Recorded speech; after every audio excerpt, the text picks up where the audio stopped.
It was created by some of the greatest minds in gaming.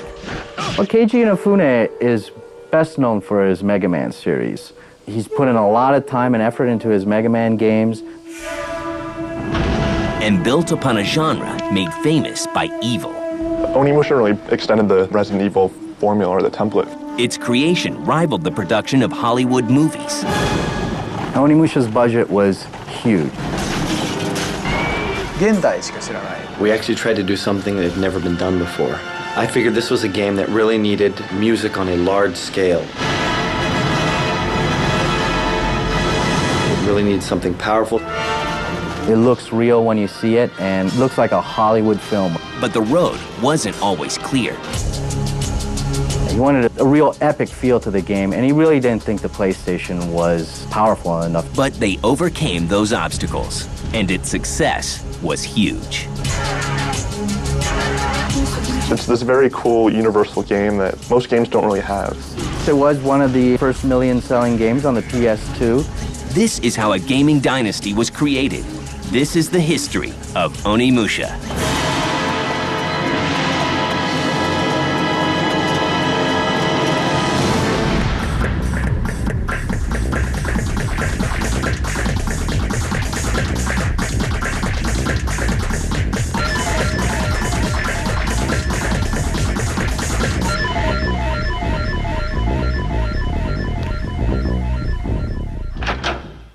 It's 1999, and Sony's PlayStation is the undisputed king of the 32-bit console wars, thanks in part to the runaway success of a game called Resident Evil from Capcom. The Japanese developer decides to build on the budding survival horror genre as an industry veteran steps up to the plate. Keiji Inafune is best known for his Mega Man series, and he's put in a lot of time and effort into his Mega Man games. Inafune decides to take the gameplay style made famous by the Resident Evil series and steer it in a new direction. I've always been a fan of Akira Kurosawa's samurai movies. Ever since I was a young child, I've always thought they were like super cool, and if only I could make that kind of a game. That was what we started with. Mr. Inafune brought this idea to me and said, listen, I want you to head up a game that's going to use samurais in some sort of aspect. I think that'd be very cool. And a very unique twist is added to the plan. A famous Japanese actor is cast as the hero. We wanted a game that would appeal to men and women. So how we got women to play the game was we used a super cool Japanese actor at that time, Kaneshiro. He was probably at the time, and could be even still now, the most popular male actor in Japan right now. And by putting him in the game, we figured we would get a lot more female gamers that would actually want to buy the game just because he's in it. Using Takeshi Kaneshiro's likeness definitely was a big help for Onimusha, mainly because they face mapped a Japanese star, which the Japanese public knows already, and to put him in a game and see him moving in a samurai outfit and everything, it was stirred up quite an excitement in Japan. But it's not long before the first real battle begins. Well, Onimusha was first planned for the PlayStation, but Funesan tried it out on the PlayStation, and in fact he was using the Mega Man Legends engine for a little bit, which was his previous 3D game for the PlayStation. But he found that it was really boring, and that the only thing you can do in a PlayStation 3D setting is to just constantly battle enemies with your sword. And he wanted more than that. Yes, actually, we did have a version, a PS1 version. And although we were actually able to make a character that kind of resembled Kaneshiro, it wasn't enough. It wasn't to the point where you'd go like, wow, that is him. It was close, but still kind of a miss. He wanted a story, he wanted some action, he wanted a real epic feel to the game, and he really didn't think the PlayStation was powerful enough to present what he really wanted to show. And as we were developing the game, about halfway through the development, Sony released the specs for the PS2. And when I heard those, I was like, wow, that's amazing. If we use these specs, then in fact we can make a character that looks as real as the actual person. So you would get kind of the movie-esque feel that we probably couldn't have achieved with any hardware before that time. The team is forced to make a very difficult decision. 実際もう PS1 しか世の中に We'd already come this far with the PlayStation 1 version. And a lot of the staff said, we want to release it on PlayStation 1. We've already put all this work into it. We don't have to change everything over to PlayStation 2. And it was a really difficult decision. But in the end, I decided we needed to go with PlayStation 2 if we were going to come out with a new series with a bang. That decision set the team back months. Capcom decides that Onimusha Warlords will be big and gives the game a budget to match. Onimusha's budget was huge. It's probably Capcom's biggest budget they've ever put on a game. And in fact, it put a lot of pressure on Keiji Inafune to deliver a Class A title. The pressure is on. Changing platforms has pushed back the schedule, and working on a new platform presents its own set of challenges. But the team at Capcom is committed to making the game a hit. So what do they do next? Research. Originally, the game was designed based on the feudal, the Warring States Japan era and the samurais that existed then. That was the start of the game, the base that the game was founded upon. Those are the roots, I feel, of Onimusha that need to be protected in the future. So I went to a lot of different castles, a lot of temples. I visited Kyoto, which is the most traditional city that has probably the most historical artifacts and locations remaining. And the storyline for Onimusha is fully fleshed out. It's the story during the warring feudal states era in Japan. And it takes place right before Oda Nobunaga, who is actually a historical figure in Japan, who tried to unite all of these different Japanese states that were separated. He came very close to doing it, but died right before he was able to do it.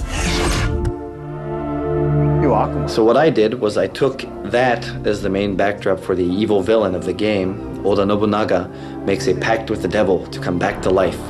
And with that power, he tries to finish the job that he started out doing. In Onimusha, the story really leaves a lot of room for the action in the game. It's really basic. You're Samanosuke, this really noble warrior, and you're doing what noble warriors do. You're saving a princess. Princess Yuki! From an evil demon lord who has brought the undead back to basically slaughter all of feudal Japan. You're the last hope, essentially. The team at Capcom now has a base to build a game on, but the hard part is just beginning.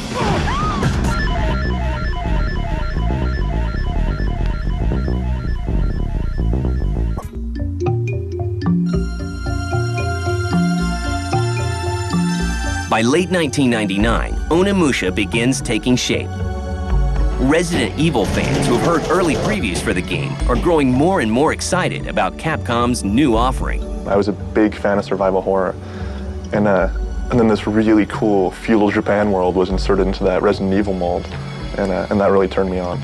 I guess if I had to sum it up really quickly, the Onimusha-esque nature of the game would have to be that you can slash very quickly. It's these quick battles, slashing through the enemies, a quick pace. It all feels really good because you're just slashing through one enemy, then you go to the next one, cut him down, and you just quickly proceed through the game. Onimusha really brought that extended the Resident Evil formula or the template for that game was the Gauntlet, where you could suck demon souls and essentially upgrade and do power-ups. There was quite a cool system where you could do lots of cool sword slashing moves.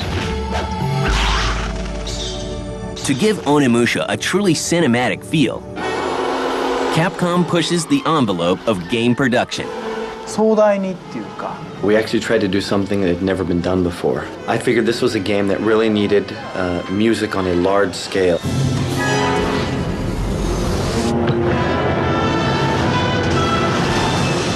It really needed something powerful, something moving, and just your typical normal background music wasn't going to cut it. So we decided we needed an orchestra, but we didn't want to just stop there. Onimusha was probably one of the first games to really move the cinema-inspired game into the future, where they were first on PS2, so they had the DVD format to their advantage. And so ultra-crisp picture, obviously, and this awesome DVD quality cinema.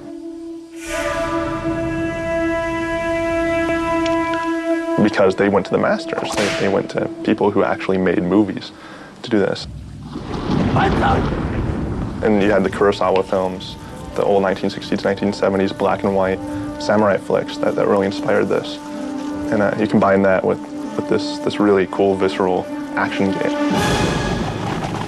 And it makes for, not a really emotional experience, but a dramatic one at that. Men, fight and die with honor! We want to try something on an even larger scale than what a normal orchestra could do. So we had the orchestra upped in people to about 200-person orchestra working on the soundtrack or the opening for the game. That has never been done before. It was quite a task, but in the end, as you can see by the results of the first one, it was very powerful, very moving music.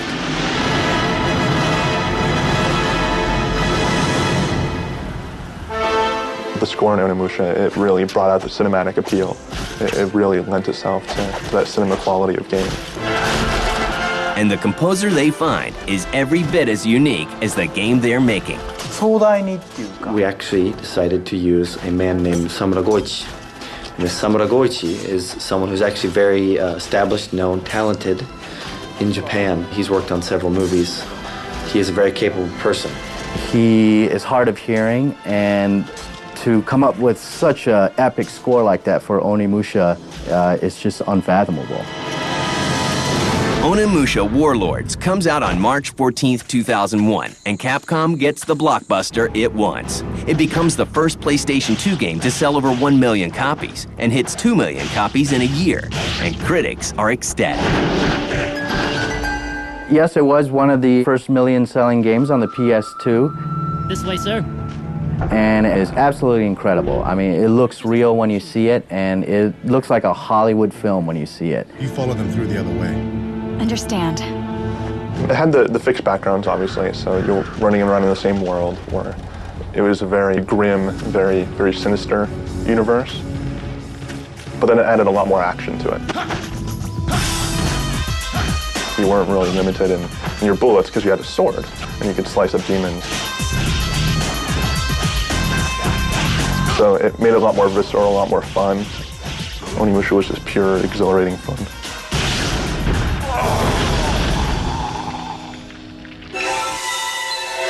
In 2002, an enhanced Xbox version is released, called Genma Onimusha.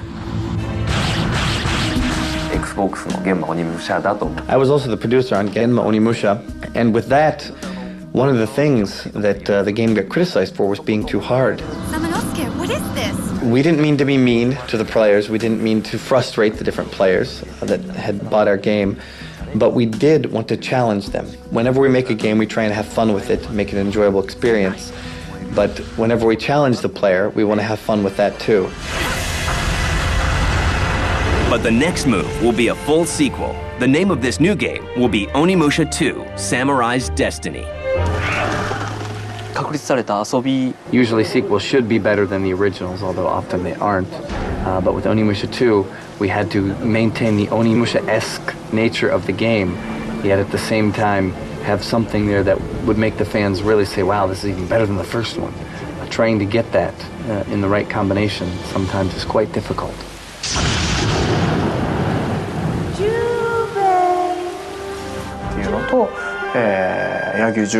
In 2, the main character is Yagyu Jubei.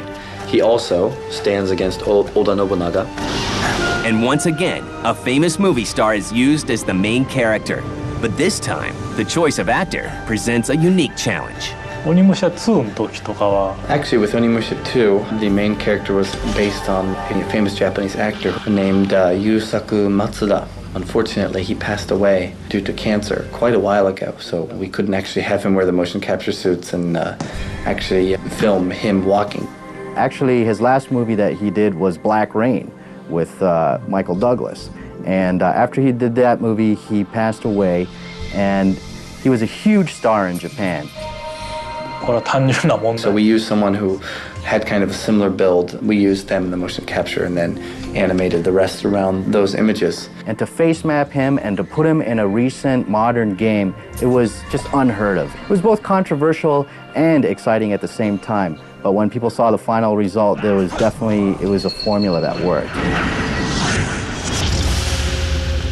But while a new hero and new story are added, the basic gameplay remains pretty much the same. Onimusha 2 was more just a bare-bones sequel. It didn't really step forward too much. It was just continuing the franchise where, Onimusha 2 was really closed. It was all fixed backgrounds, pre-rendered. So, yeah, Onimusha 2, just typical sequel, I would say. A couple additions here and there to appease the fans, but that's pretty much it. Onimusha 2 is released in March 2002. The game is another hit.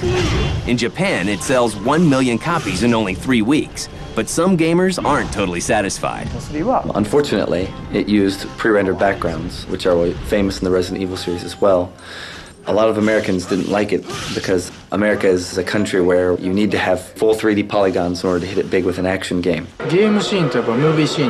Work begins right away on Onimusha 3, but this time Capcom plans to make some serious changes.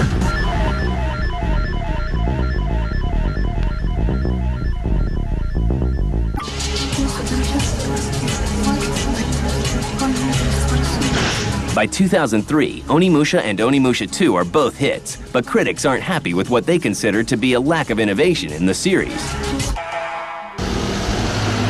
Capcom decides to tackle those complaints head-on and make Part 3 the biggest of them all. This is the graphic department. One of the first changes made is a shift to a fully 3D world. This is the background effects. We're going to make good on the mistakes we had with the first one, and that is the pre-rendered backgrounds are now gone and have been replaced with full 3D polygons. In Onimusha 3, you have a 3D environment. You have a 3D camera that works more like a movie camera than it does a typical 3D platformer camera, where it trails the character to give it more of a cinematic quality. It's this very cool quality that still has the presence of what Onimusha 1 and 2 are about. And using another famous actor for the lead role is now standard procedure. The Onimusha series has always been famous for having a famous actor in some way, shape, or form. It's kind of a symbol of the series, and even if I didn't want to put a famous actor in, I would still have to. The upper management would make me. But this time around, they need someone with worldwide appeal. With 3, we wanted to go more international. We needed somebody who was famous in Europe, America, Japan. There are very few people that fit that mold. Also, the game being set in Paris, we decided we wanted a French actor that actually have made their way to Japan and that are famous in America. Very few. Matter of fact, there's only one. That is Jean Reno. That is why we decided to use him. Using Jean Reno's likeness in the game was a big surprise, not just to the Japanese gamers, but to American gamers who have seen him in stuff like The Professional and stuff like that, and to see an actor that you recognize, because these other 2 Japanese characters, not many Americans would know, but with Jean Reno, you're definitely appealing to a wider audience, and it was a big shock to everybody. Using Jean Reno is just like any director in a movie using a star. We want him to place emphasis on the character he is being.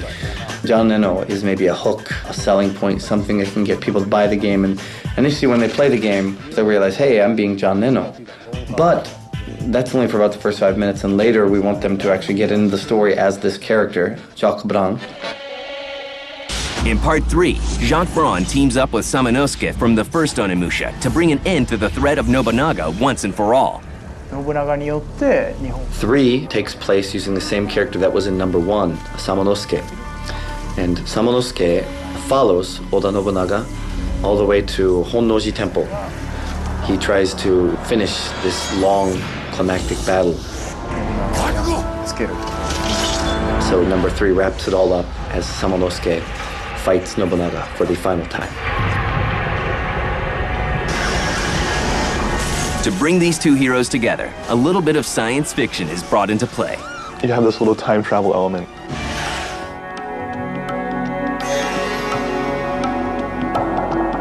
You have all these really awkward-looking modern weapons set against Samanosuke's steel sword.